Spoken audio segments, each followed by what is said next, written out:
Bismillahirrahmanirrahim. Assalamualaikum warahmatullahi wabarakatuh. Innal hamdalillah sholli wa sallimu ala rasulillah sayyidina wa maulana. Asyhadu an la ilaha illallah wahdahu la syarika lah wa asyhadu anna sayyidina Muhammad Rasulullah sallallahu alaihi wasallam. Rabbi shrah li sadri wa yassir li amri wahlul 'uqdatam min lisani yafqahu qawli. Pertama-tama marilah kita panjatkan puja dan syukur kehadirat Allah Subhanahu wa taala yang mana telah memberi kita nikmat sehingga kita bisa beraktivitas khususnya dalam kewajiban kita yaitu menuntut ilmu seperti sekarang atau pada hari ini. Yang kedua, sholawat serta salam marilah kita haturkan kepada junjungan kita Nabi besar Muhammad sallallahu alaihi wasallam yang mana selalu kita nanti-nantikan syafaatnya baik di dunia maupun di akhirat. Baik anak-anak kelas 3 di pertemuan ketiga, anak-anak kelas 7 baik kelas 7A maupun kelas 7B.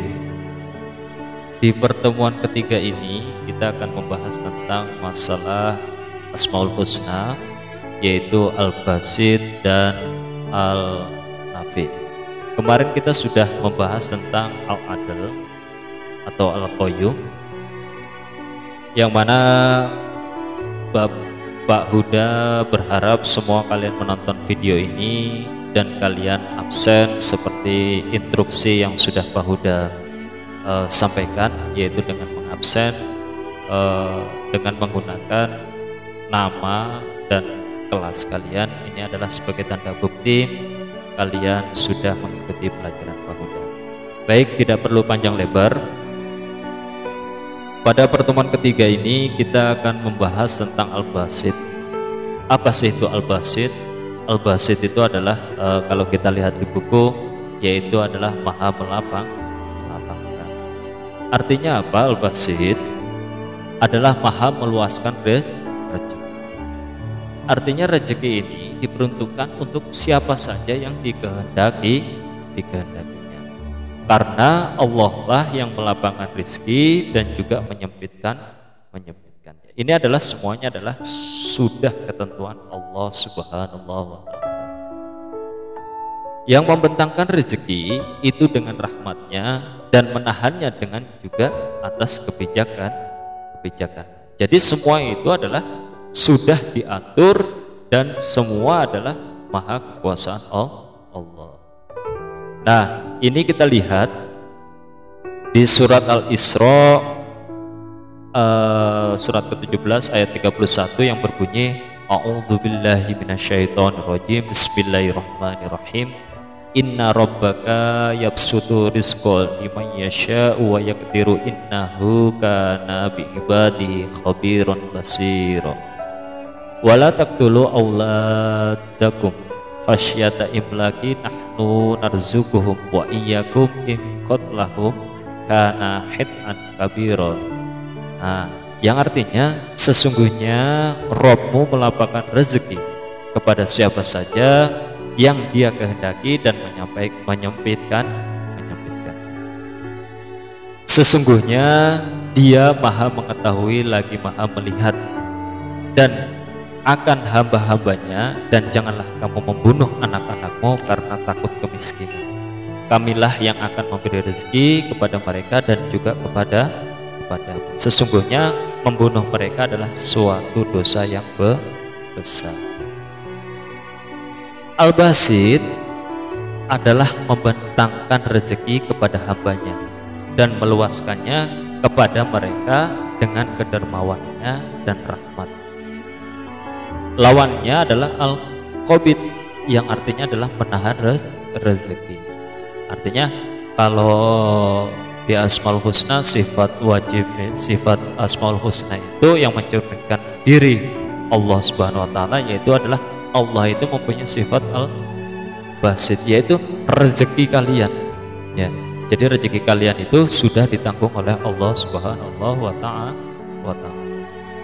Lawannya Al-Basit itu adalah Al-Qabid, artinya adalah menahan rezeki. Kemarin sudah Pak Huda jelaskan bagaimana adalah sifat wajib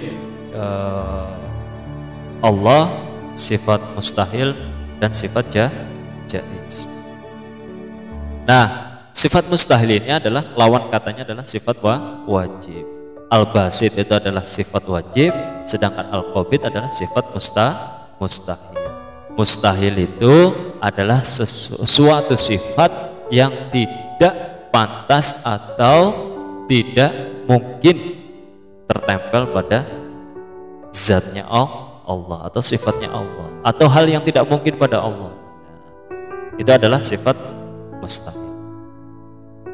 Jadi kesimpulannya, Allah itu maha memberi rezeki kepada siapa saja, baik kepada semua hambanya, baik dari bangsa hewan, bangsa manusia tentunya, atau bangsa jin. Itu adalah semuanya sudah ditanggung oleh Allah. Dalam kehidupan ini, makhluk Allah mengalami pasang surut kehidupan. Ada kalanya miskin, lalu Allah menjadikannya juga termasuk manusia akan mengalami roda kehidupan. Maksudnya apa? Hari ini kita ditakdirkan menjadi orang miskin, misal untuk makan saja susah, untuk beli baju saja susah. Akan tetapi adanya roda kehidupan, adanya waktu berjalan, bisa saja yang tadinya miskin menjadi kaya. Tergantung apa? Tergantung usaha atau ikhtiar masing-masing. Oleh karena itu kita diwajibkan untuk selalu ikhtiar. Pak Huda ingatkan lagi, di samping ikhtiar jangan lupa Jangan lupa untuk berdoa. Bagaimana Pak kalau hanya berdoa saja tanpa ikhtiar? Itu mustahil. Ya, itu mustahil. Bagaimana Pak sebaliknya, kalau kita hanya ikhtiar tapi tanpa doa? Kita adalah terkategori adalah orang-orang yang sombong. Allah itu sudah mengatur rezeki makhluknya. Bahkan Allah juga sudah mengatur rezekinya. Bahkan semut pun, bakteri dan lain-lain sebagainya itu sudah Allah tentukan rezeki. Allah itu maha melapangkan rezeki, sehingga kita sebagai hambanya dilarang takut akan mengalami kesempitan rezeki. Sekali lagi kita melaksanakan perintah Allah Subhanahu wa Ta'ala. Nah, ini terjadi pada dunia modern. Apa yang terjadi? Yang terjadi adalah generasi sekarang, anak-anak sekolah. Pak, saya takut sekolah di MTS karena apa? Ijazah MTS ntar nggak bisa masuk kerja. Kalau nggak bisa masuk kerja, ntar susah cari pekerjaan. Nah, ini adalah salah satu kekhawatiran kita akan masa depan kita, sehingga kita takut akan rezeki yang kurang. Tidak seperti itu. Banyak lulusan-lulusan pesantren, banyak lulusan-lulusan sekolah madrasah menjadi orang-orang hebat. Kalian bisa cari siapa saja lulusan-lulusan pesantren. Bahkan kalau kita lihat seperti wakil presiden kita, Kiai Ma'ruf Amin, itu adalah salah satu kader pesantren, yang mana kader pesantren ini diangkat sesuai dengan ikhtiarnya, sehingga dia menjadi orang besar, wakil presiden. Silahkan kalian cari biodatanya sendiri, atau tokoh-tokoh lain yang dari kalangan pesantren menjadi orang hebat. Oleh karena itu kita dilarang minder ketika kita hanya mempunyai ijazah yang dari basicnya adalah agama. Nah, kita lanjut. Allah itu senantiasa membentangkan rahmatnya dan kasihnya untuk menerima taubat hamba yang terlanjur berbuat dosa. Dia ini membentangkan rezeki, memperbanyak rezeki yang dibutuhkan hambanya, dan dia pula mempersempit rezeki kepada hamba yang dikehendaki. Nah, Allah juga berfirman dalam surat Ar-Ra'd surat ke-13 ayat 26 yang berbunyi, A'udzubillahi minasyaitonirrajim, Bismillahirrahmanirrahim, Allahu yabsutu rizqa liman yasha'u wa yaqdir. Yang artinya Allah meluaskan rezeki dan menyempitkannya bagi siapa yang dia kehendaki. Shadaqallah. Nah, artinya apa dari Asmaul Husna ini? Kita belajar bahwasanya kita tidak boleh ragu, kita tidak boleh khawatir, kita tidak boleh gelisah, kita tidak boleh gelimah akan ketentuan rezeki kita. Selama kita masih berikhtiar, selama kita masih berusaha, Allah akan memberi rezeki kita. Kalau rezeki kita tidak ada, nah berarti kita masa berlakunya sudah habis atau koid atau mati. Orang yang sudah meninggal, orang yang mati, orang yang sudah dicabut nyawanya, itu berarti rezekinya sudah habis. Kenapa? Rezeki itu tidak hanya berbentuk materi, tidak berbentuk gaji, tidak berbentuk uang, akan tetapi apa? Nafas saja yang kita bisa lakukan pada hari ini secara normal, kita hirup udara, kita keluarkan udara, kita bisa melihat kanan kiri depan belakang, itu adalah semuanya rezeki. Kita bisa mendengar, nah, kita bisa berbicara, kita bisa menikmati, itu adalah kategorinya adalah kategori rezeki.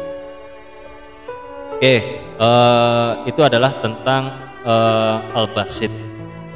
Bahuda harap kalian semuanya paham. Yang kedua, An-Nafi.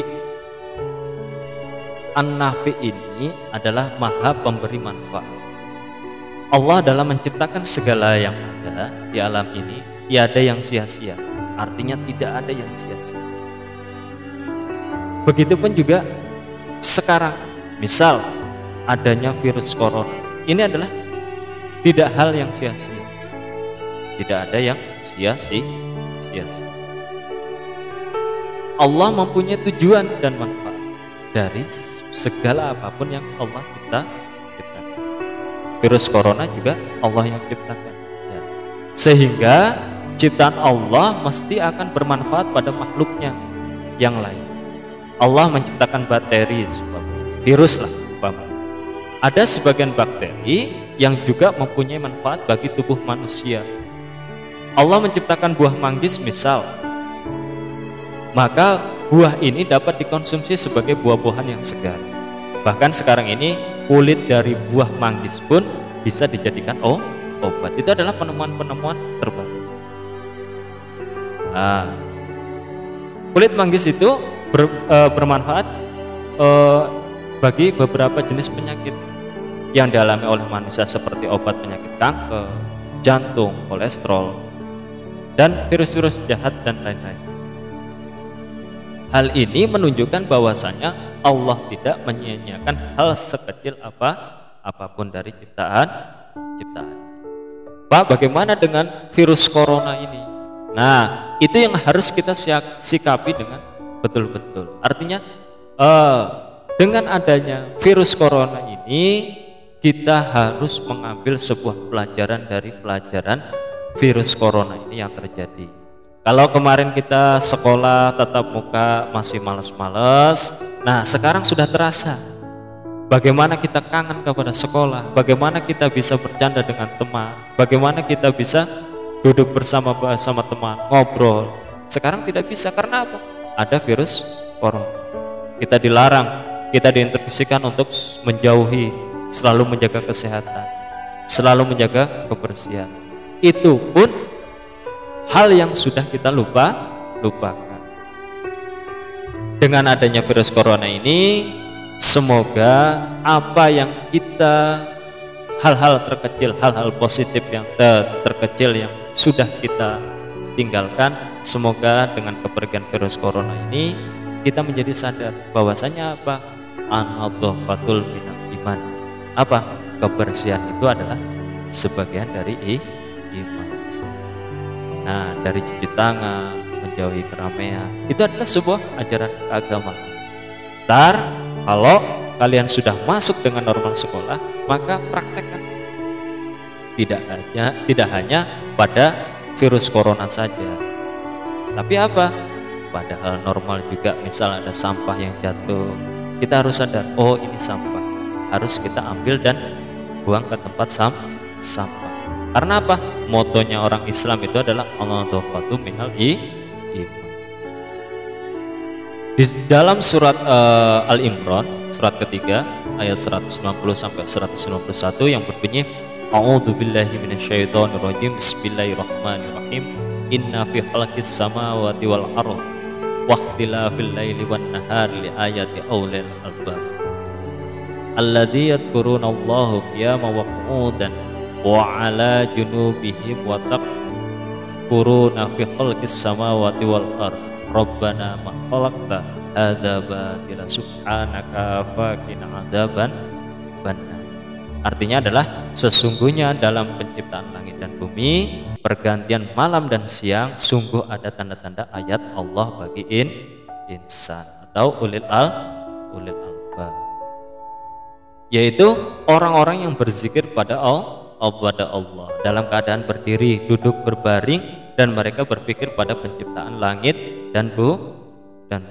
Lalu berkata, ya Rob, kami tidaklah engkau cipta ini semua sia-sia, maha suci engkau, maka peliharalah kami dari siksa api neraka. Nah, dari surat Al-Imran ini kita belajar bahwasanya virus corona itu adalah sedang mengajari kita. Mengajari apa? Untuk selalu bersyukur, untuk selalu mengingat Allah. Akan apa? Akan kelemahan kita, akan keterbatasan kita, akan pentingnya kebersihan, akan pentingnya untuk menjaga ucapan, semuanya dalam bergaul juga ya. Pak udah harap dengan pembahasan ini kalian sadar tentang bahagianya kita bisa sekolah dengan tatap muka, Oleh karena itu Pak Huda harap ketika kalian sekolah sudah sekolah normal, kalian manfaatkan betul-betul. Pasti kita semua tidak ingin corona ini terulang kembali. Bahkan sekarang pun ketika corona masih ada, kalian juga berharap corona ini segera pergi. Ini adalah bukti bahwasanya manusia itu mempunyai keterbatasan. Oleh karena itu kita selalu ingat Allah, kita selalu minta lindungan Allah dari hal apapun yang bisa mencelakakan kita. Itu adalah hal wajib bagi kita untuk selalu berzikir kepada Allah. Dari sini Pak Huda tutup. Namun sebelum Pak Huda tutup, Pak Huda ingatkan kembali untuk kalian hadir atau absen dengan cara komen dengan menggunakan nama, format nama, dan kelas kalian masing-masing. Yang belum subscribe silahkan subscribe.